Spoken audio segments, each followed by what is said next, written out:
Hi dears, എല്ലാവർക്കും പുതിയൊരു വീഡിയോയിലേക്ക് സ്വാഗതം കേട്ടോ. ഇന്ന് ഒരു നെയ്യപ്പത്തിൻ്റെ ട്രയലാണ് കേട്ടോ. ഞാൻ ഫസ്റ്റ് ടൈമാണ് നെയ്യപ്പം ഉണ്ടാക്കുന്നത്.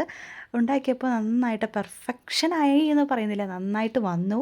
നല്ല ടേസ്റ്റും ഉണ്ടായിരുന്നു. പക്ഷേ ആദ്യമായിട്ട് ഉണ്ടാക്കണതിൻ്റെ കുറച്ച് മിസ്റ്റേക്സുകൾ ഉണ്ടായിരുന്നു കേട്ടോ. അപ്പോൾ അത് എൻ്റെ രീതിക്കാണ് ഞാൻ ഉണ്ടാക്കിയിരിക്കുന്നത്. അപ്പോൾ അതിൻ്റെ റെസിപ്പി എന്ന് പറയുന്നത്, ഞാൻ പച്ചരി 2 കപ്പ് തലേ ദിവസം രാത്രി ഞാൻ വെള്ളത്തിലിട്ടിരുന്നു കേട്ടോ കുതിരാനായിട്ട്. പിറ്റേ ദിവസം രാവിലെയാണ് ഞാൻ ഇത് അരയ്ക്കാൻ വെക്കുന്നത്.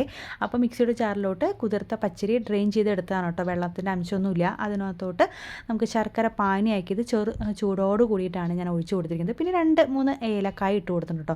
അത് നമുക്ക് മിക്സിയുടെ ജാറിൽ നന്നായിട്ട് ഫൈനായിട്ട് അരയ്ക്കേണ്ട, ചെറിയൊരു തരിയായിട്ട് വേണം കേട്ടോ അരച്ചെടുക്കാനായിട്ട്. അപ്പോഴാണ് ആ നെയ്യപ്പം നന്നായിട്ട് പൊന്തി വരുന്നത് കേട്ടോ. ഒരുപാട് ഫൈനാക്കരുത്, എന്നാൽ ചെറിയ തരി വേണം. പിന്നെ അതിനകത്തോട്ട് ഞാൻ 1/4 കപ്പ് മൈദ ചേർത്തിരുന്നു കേട്ടോ. അതും കൂടി ഇട്ടിട്ട് നന്നായിട്ടൊന്ന് മിക്സ് ചെയ്തെടുക്കാം. 1/4 കപ്പ് മുതൽ 1/2 കപ്പ് വരെ നമുക്ക് മൈദ ചേർത്ത് കൊടുക്കാം കേട്ടോ. അത് മാവിൻ്റെ കൺസിസ്റ്റൻസി അനുസരിച്ച് നമുക്ക് ചേർത്ത് കൊടുക്കാം. ഒരുപാട് തിക്കും ഒരുപാട് ലൂസും ആവാതെ ശ്രദ്ധിക്കണം കേട്ടോ. സാധാരണ ഇതിനകത്തോട്ട് എല്ലാവരും ഈ നാളികേരത്തിൻ്റെ കൊത്താണ് ഈ നെയ്യിൽ വറുത്തിട്ട് ഇടുന്നത്. ഞാനിപ്പോൾ ഇവിടെ നാളികേരത്തിൻ്റെ കൊത്ത് ഇല്ലാത്തത് കൊണ്ട് ഞാൻ നാളികേരം നല്ലോണം നെയ്യിൽ വറുത്തത്, ഒരുപാട് ചുമക്ക വറുത്തിട്ടൊന്നുമില്ല, നാളികേരം നെയ്യിൽ വറുത്ത് ചേർത്തു. 1 ടീസ്പൂൺ എള്ള് ചേർത്തു, 1 ടീസ്പൂൺ ജീരകം ചേർത്തു. ഏലക്ക ഞാൻ ഓൾറെഡി അരിയുടെ കൂടെ ഇട്ട് അരച്ചതുകൊണ്ട് ഞാനിപ്പോൾ ചേർക്കുന്നില്ല. ഞാൻ ഏലക്കപ്പൊടി ചേർക്കണമെങ്കിൽ അതും ചേർക്കാം കേട്ടോ. എന്നിട്ട് നന്നായിട്ട് മിക്സ് ചെയ്തെടുക്കാം. ഒരു നുള്ളു ഉപ്പും കൂടി ഞാൻ ചേർത്തിട്ടുണ്ട് കേട്ടോ. ഇനി ഇൻസ്റ്റൻ്റായിട്ട് ഉണ്ടാക്കണമെങ്കിൽ സോഡാപ്പൊടി കുറച്ച് ചേർത്താലും മതി. ഞാൻ ഇൻസ്റ്റൻ്റായിട്ട് ഉണ്ടാക്കുന്നില്ല.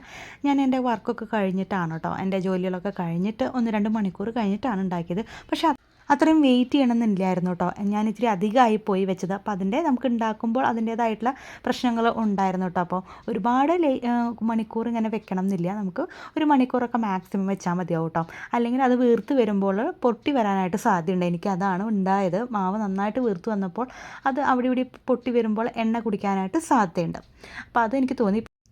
ഇനി നമുക്ക് നെയ്യപ്പം ഉണ്ടാക്കി നോക്കാം. അപ്പോൾ ഞാൻ വെളിച്ചെണ്ണ ഒഴിച്ചിട്ടുണ്ട്. എന്നിട്ട് നന്നായിട്ട് ചൂടാവണം. പിന്നെ ഒരു ലോ ഫ്ലെയിമിലോട്ട്, മീഡിയം ടു ലോ ഫ്ലെയിമിലോട്ട് മാറ്റണം കേട്ടോ. എന്നിട്ട് അപ്പം ഉണ്ടാക്കി എടുക്കാം.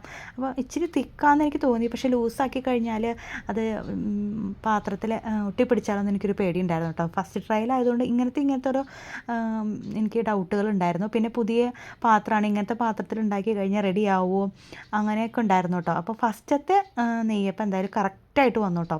ഫസ്റ്റ് ഒഴിച്ചു കൊടുത്തപ്പോൾ കറക്റ്റായിട്ട് പൊന്തിയിട്ട് വന്നു കേട്ടോ. നന്നായിട്ട് പൊന്തിയിട്ട് വന്നു. നെയ്യപ്പം ഉണ്ടാക്കുമ്പോൾ എനിക്ക് എപ്പോഴും ഓർമ്മ അമ്മമ്മേനെയാണ് കേട്ടോ. അമ്മമ്മയാണ് ഞങ്ങളെ കാണാൻ വരുമ്പോൾ ഒരു കവർ നിറച്ച് നെയ്യപ്പം എന്നല്ല, ഞങ്ങളിവിടെ വെളിച്ചെണ്ണപ്പം എന്നാണ് കേട്ടോ പറയുക. വെളിച്ചെണ്ണയിൽ ഉണ്ടാക്കുന്നത് കൊണ്ടായിരിക്കാം വെളിച്ചെണ്ണപ്പം എന്ന് പറയുന്നത്. ആ ഒരു ഓർമ്മയാണ് എപ്പോഴും എൻ്റെ മനസ്സിൽ തിങ്ങി നിൽക്കുന്നത് കേട്ടോ.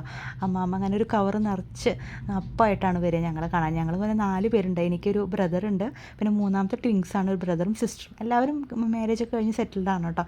അപ്പോൾ ഞങ്ങൾ 4 പേരുള്ളതുകൊണ്ട് ഇഷ്ടം പോലെ ക്വാണ്ടിറ്റി ആയിട്ടാണ് കേട്ടോ അമ്മമ്മ ഉണ്ടാക്കി കൊണ്ടുവരുന്നത്. അപ്പോൾ അമ്മമ്മയുടെ ഒരു സ്പെഷ്യലായിട്ടുള്ളൊരു ഞങ്ങൾക്കും ഇഷ്ടപ്പെട്ട ഒരു പലഹാരമാണ് വെളിച്ചെണ്ണപ്പം. അപ്പോൾ ഈ നിമിഷം ഞാൻ അമ്മമ്മേനെ ഓർക്കുകയാണ് കേട്ടോ. അപ്പോൾ അതേ ആദ്യത്തെ അപ്പം നല്ല പെർഫെക്റ്റായിട്ട് വന്നു കേട്ടോ. പിന്നെ 2ാമത്തെ അപ്പം ഉണ്ടാക്കി തുടങ്ങിയപ്പോഴാണ് ഇതേപോലെ ചെറിയൊരു പൊട്ടലൊക്കെ പൊന്തി വന്ന ശേഷം പൊട്ടിക്കഴിഞ്ഞാൽ അതിനകത്ത് എണ്ണ കയറുമല്ലോ, അങ്ങനത്തെ മിസ്റ്റേക്സുകൾ വന്നു കേട്ടോ. അല്ലാതെ വലിയ കുഴപ്പമൊന്നും ഉണ്ടായിരുന്നില്ല. ഈ നെയ്യപ്പം അരിപ്പൊടിയിൽ ഉണ്ടാക്കുന്നവരുണ്ട് കേട്ടോ. വറുത്ത അരിപ്പൊടിയിൽ തരിയായിട്ടുള്ള അരിപ്പൊടി, പുട്ടുപൊടിയൊക്കെ ഇല്ലേ, അതുപോലത്തെ അരിപ്പൊടിയിലും ശർക്കരയും അതുപോലെ നെയ്യൊക്കെ ചേർത്തിട്ട് ഉണ്ടാക്കുന്നവരുണ്ട് കേട്ടോ. അതും ഇത്തിരി കൂടി ഈസിയാണ് കേട്ടോ.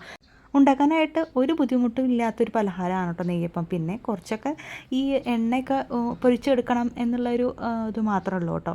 കുറേ അധികം വെളിച്ചെണ്ണ വേണം, പിന്നെ നെയ്യ് അങ്ങനെയൊക്കെ വേണമെന്ന് മാത്രം. എപ്പോഴും നമ്മൾ ഉണ്ടാക്കാറില്ലല്ലോ, വല്ലപ്പോഴും വർഷത്തിലൊക്കെ 1-2 തവണ മാക്സിമം.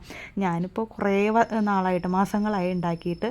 നെയ്യപ്പം ഉണ്ടാക്കി കഴിയാറായപ്പോൾ ഞാൻ ചെറിയ കുട്ടി നെയ്യപ്പം കൂടി ഉണ്ടാക്കാമെന്ന് വിചാരിച്ചിട്ട്, കുട്ടികൾക്കൊക്കെ കഴിക്കാൻ പാകത്തിന്.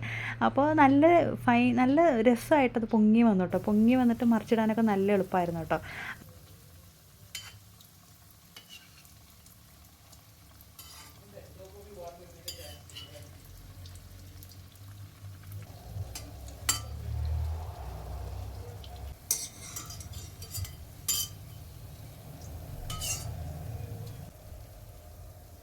അങ്ങനെ നെയ്യപ്പമൊക്കെ ഉണ്ടാക്കി കഴിഞ്ഞു കേട്ടോ. അപ്പോൾ എല്ലാ നെയ്യപ്പം നന്നായിട്ട് വന്നിട്ടുണ്ട്, കുഴപ്പമൊന്നുമില്ല. പിന്നെ കാണുമ്പോൾ ഇച്ചിരി പെർഫെക്ഷൻ കുറവുണ്ട്, ഫസ്റ്റ് ടൈം ഉണ്ടാക്കുന്നതിൻ്റെ ആവാം. അപ്പോൾ എനിക്ക് ഉണ്ടാക്കുകയാണെങ്കിൽ നിങ്ങൾക്ക് എല്ലാവർക്കും ഈസി ആയിട്ട് ഉണ്ടാക്കാം കേട്ടോ. വളരെ എളുപ്പമായിട്ട് കുറച്ച് ഇൻഗ്രീഡിയൻസ് മാത്രം മതി. പിന്നെ 1-2 മിസ്റ്റേക്സ് ഞാൻ പറഞ്ഞത് മാത്രമേ എനിക്ക് തോന്നിയുള്ളൂ. കഴിക്കാൻ പക്ഷേ നല്ല ടേസ്റ്റ് ഉണ്ടായിരുന്നു കേട്ടോ. ജീരകവും ഏലക്കായും അതുപോലെ നാളികേരവും നെയ്യൊക്കെ അതിൻ്റെ ഫ്ലേവർ നന്നായിട്ടുണ്ടായിരുന്നു കേട്ടോ.